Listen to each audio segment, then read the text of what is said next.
সূরা হাসর এর শেষ 3 আয়াত, এতে রয়েছে আল্লাহ সুবহানাহু ওয়া তাআলার পরিচয়, তার মহত্ব এবং তার গুণাবলীর অপূর্ব বর্ণনা। এর ফজিলত সম্পর্কে রাসূলুল্লাহ সাল্লাল্লাহু আলাইহি ওয়াসাল্লাম বলেছেন, যে ব্যক্তি সকালবেলা আউযু বিল্লাহিস সামিউল আলিম মিনাশ শাইতানির রাজিম এই বাক্যটি 3 বার পাঠ করে তারপরে সূরা হাসরের শেষ 3 আয়াত পাঠ করবে, আল্লাহ সুবহানাহু ওয়া তাআলা তার জন্য 70,000 ফেরেশতা নিয়োজিত করবেন। তারা সন্ধ্যা পর্যন্ত তার জন্য দোয়া করতে থাকবে, তার জন্য ক্ষমা প্রার্থনা করতে থাকবেন। এবং ওই দিন যদি সে সন্ধ্যার আগে যদি সে মৃত্যুবরণ করে, তাহলে আল্লাহ সুবহানাহু ওয়া তাআলা তাকে শহীদ হিসাবে কবুল করবেন।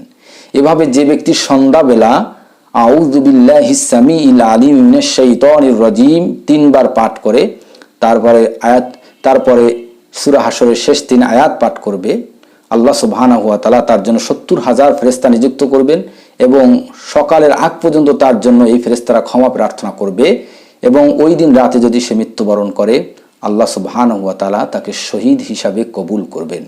প্রিয় ভাইরা, তাই আমরা সকাল এবং সন্ধ্যা সূরাতুল হাসরের শেষ 3 আয়াত পাঠ করে আমরা শ্রেষ্ঠত্ব অর্জন করার আমাদেরকে যেন আল্লাহ পাক তৌফিক দান করেন এবং নিয়মিত যেন আমরা এই আমলটি করার চেষ্টা করি।